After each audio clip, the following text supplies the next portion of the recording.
Hello, it's Aviator Joe here again. So, when you buy a plane, one of the popular things to do is to go camping with your airplane.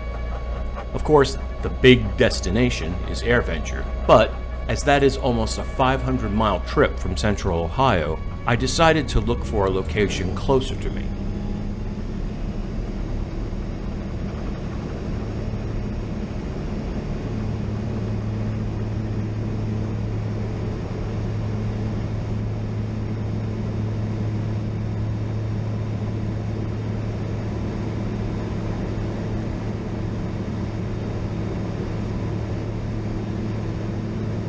I found the Recreational Aircraft Foundation's website, linked below, and after a quick search for airports that allow camping, I came upon Noble County Airport.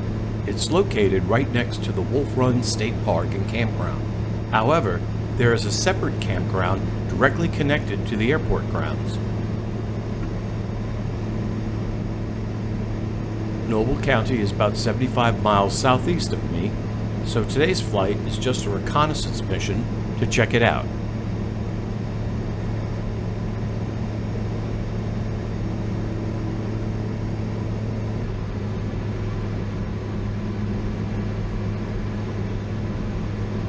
Once I was settled in at 35 MSL, I engaged the Dynon autopilot in the Alt plus HSI mode and let the airplane fly itself. As regular viewers know, before I bought the A22, I had no experience with using autopilot. Obviously, my ultralight didn't have one, but also I never used one when I rented Light Sport. So going into quote-unquote airline mode is very unusual for me. Yes, I have control issues. The weather was clear most of the flight in. There was some neat low-level fog along the way though. 45 minutes into the flight, I used the altitude bug control to step the altitude down to 2,500 feet.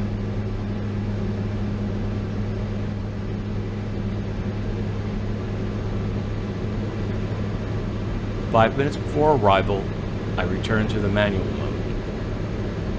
It was reasonably easy to find the airport because of the unusual shape of the lake.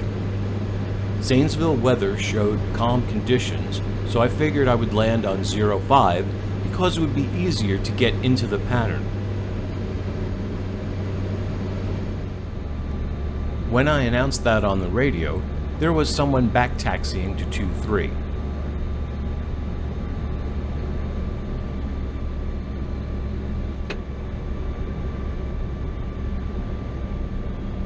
As I announced base, he was in the run-up area and he said he'd wait for me.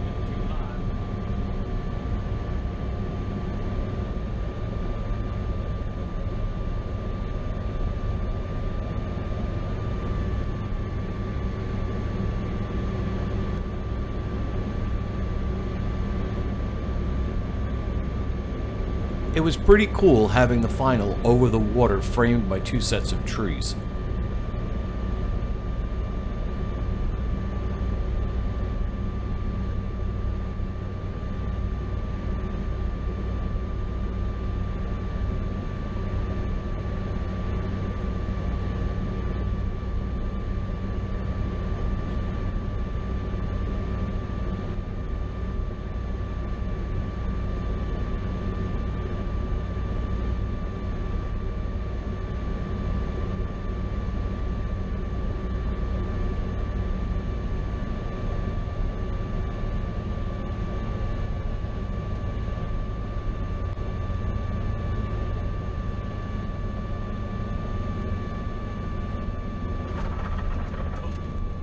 The landing was great, just a little left of center.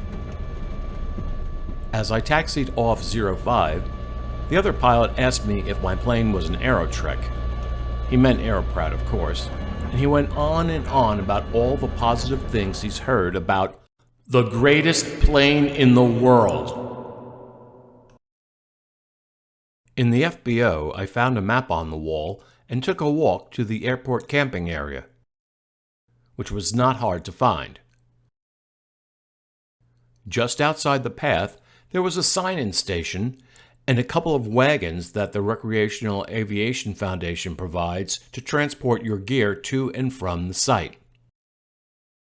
After a short walk, I came upon a clearing containing picnic tables and some fire rigs. Just past the clearing were 2 outhouses, which were in good shape and pretty clean. Further down the path was the camping area. There are spaces for a few tents, complete with fire rings. There's even a raised tent platform if you prefer to be off the ground. It's a very private, wooded area with access to the north side of the lake.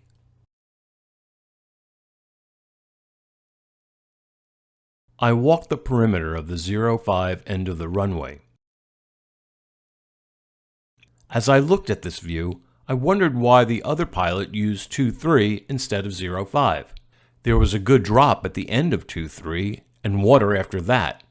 As this view shows, there's a reasonably good-sized field at the end of 05. I pre-flighted the A-22 and set up for takeoff.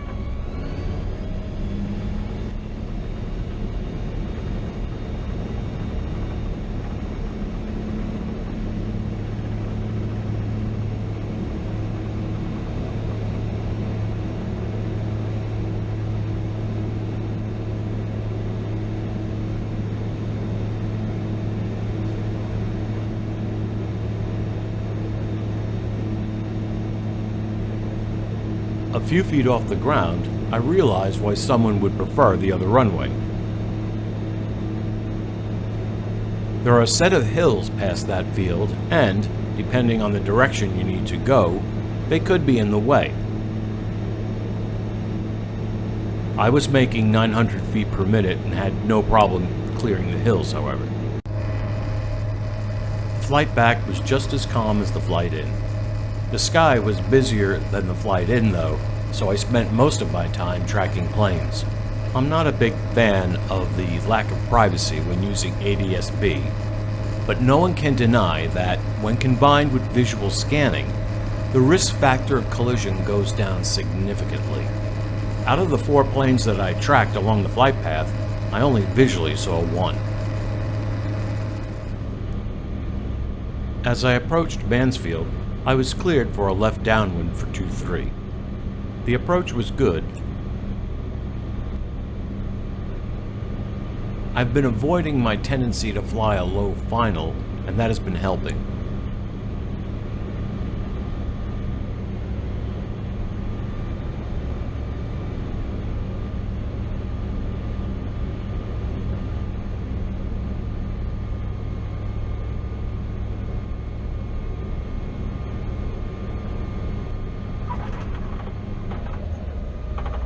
The landing was great, even though I drifted off the last few seconds before touchdown. I'm going to blame Debbie Dinon's request for a tank switch for diverting my attention.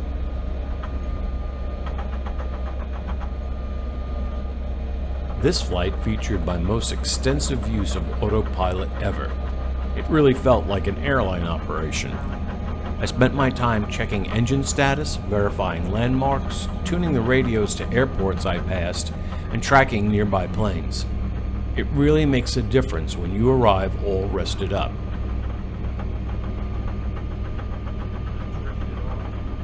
I am definitely camping at Noble County this fall.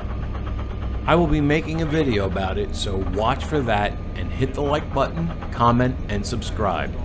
Thanks for watching, and happy landings!